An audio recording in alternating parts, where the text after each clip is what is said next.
जब मैं शादी होकर घर आई तब उस समय हमें पता चला कि हमारे हस्बैंड को भी टीबी है। 2 दिन बाद ससुर जी भी बोले कि अब तुम चली जाओ यहाँ से, ये बचने वाला नहीं है क्योंकि टीबी में कोई ठीक होता नहीं है। लोग मतलब ये कह रहे थे कि ये आया है तो बीमार पड़ा है, पहले इसको कुछ नहीं होता था। मतलब अगल बगल के भी कुछ लोगों ने यही कहा। शादी के 3 महीने ही हुए थे कि हमें बाजिन कहा जाने लगा।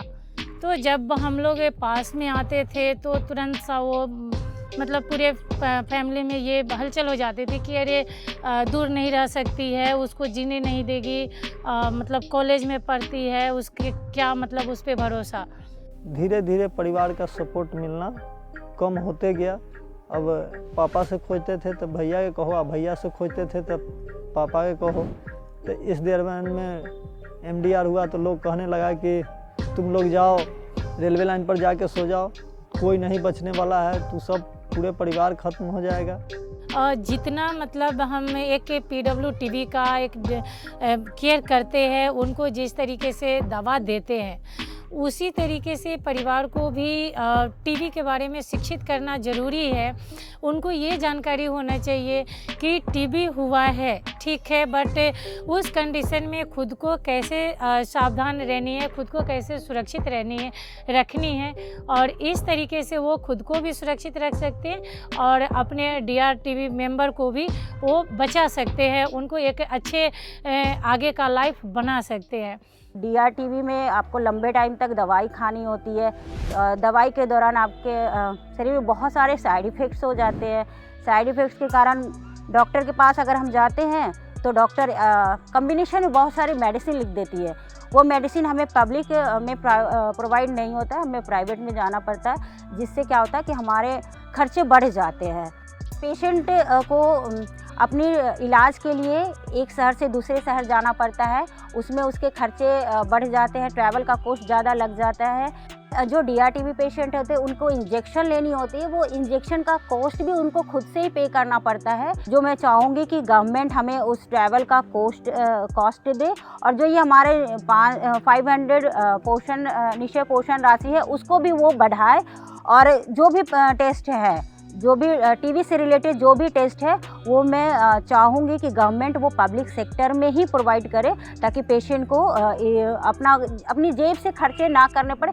मीन्स जेब से खर्चे का मतलब होगा कि एक तो वो ऑन ड्रग है तो उसकी जॉब छूट जाती है, उसको फिर ट्रीटमेंट के लिए कहीं ना कहीं उसको कहीं किसी और से पैसे लेने पड़ेंगे।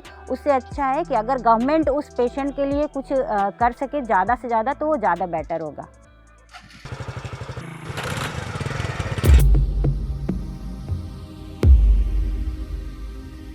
2015 में मुझे DRTB हुई थी। 2017 में मैं DRTB से ठीक हुआ था। इस दौरान मुझे मेंटल हेल्थ इलनेस का भी सामना करना पड़ा था। मुझे जब मेंटल हेल्थ इलनेस हुई थी तो मैं बिल्कुल अकेला हो गया था, बिल्कुल कट गया था, सभी लोगों से बात करना छोड़ दिया था। घर में अकेले रहना पसंद करता था, रूम में बंद रहना पसंद करता था, घर वालों पर शक करता था, सोचता था कि सभी मुझे मार देना चाहते थे। DRTB पेशेंट को बहुत सारी मेडिसिन चलती हैं जिसका पावर बहुत ज़्यादा होता है। इनमें से कुछ मेडिसिन ऐसी भी हैं जिनका मेंटल हेल्थ पर डायरेक्ट इफेक्ट होता है। ये जो मेडिसिन हैं ये काफ़ी लंबी चलती हैं। DRTB का इलाज काफ़ी लंबा चलता है। कुछ केसेस में 9 से 11 महीने तक दवाइयाँ चलती हैं, कुछ केसेस में 27 महीने 24 महीने तक भी दवाइयाँ चलती हैं। इसलिए भी पेशेंट डिप्रेशन में आ जाते हैं। DRTB के पेशेंट का मेंटल हेल्थ स्क्रीनिंग होना चाहिए और अगर उसमें डिप्रेशन या मन न लगना, काम में मन न लगना, ऐसी कुछ शिकायतें पाई जाती हैं तो किसी काउंसलर से, किसी अच्छे काउंसलर से उसकी काउंसलिंग होनी चाहिए। MDR एक लंबा प्रोसेस है जिसमें आपको बहुत सारे धैर्य, बहुत सारे पेशेंस की ज़रूरत है। इसमें ये 24 से 28 महीने तक जाती है।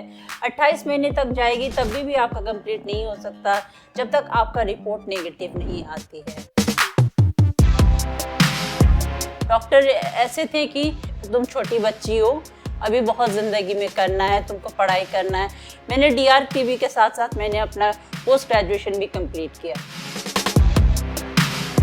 मैं आज DRTB से जंग जीत चुकी हूँ अपने परिवार और डॉक्टर्स के सहयोग से। अभी जो DRTB से जंग जीत रहे हैं उनको मैं बताना चाहूँगी कि परिवार और डॉक्टर का सहयोग के साथ साथ टीबी की जानकारी लेना भी बहुत ज़रूरी है। टीबी का सिम्टम्स पहले जानें। जब 2 हफ्ते की खांसी हो, बुखार आए, वेट लॉस हो, तब आप जल्द से जल्द डॉक्टर के यहाँ जाएं, जांच करवाएं और डॉक्टर से काउंसलिंग करवाएं। पहले महीनों में क्या करना है, दूसरे महीने में क्या करना है, ये सब की जानकारी लेना बहुत ज़रूरी है। DRTB जब मुझे हुआ था तो मुझे मैके भेज दिया गया था ससुराल से। आज मैं मैके में हूँ और मैं DRTB से ठीक हो चुकी हूँ। मैं पहले अपने जो जॉब करती थी मशीन वाला, DRTB होने से मेरा जॉब छूट गया। आज मैं ठीक भी हो गई हूँ तो मैं पहले की जैसा ज़िंदगी नहीं जी पा रही हूँ, क्योंकि पहले मैं भारी भरकम जो मशीन था वो मैं चला लेती थी। आज मैं कोशिश भी करती हूँ तो वो काम नहीं मुझसे हो पाता है।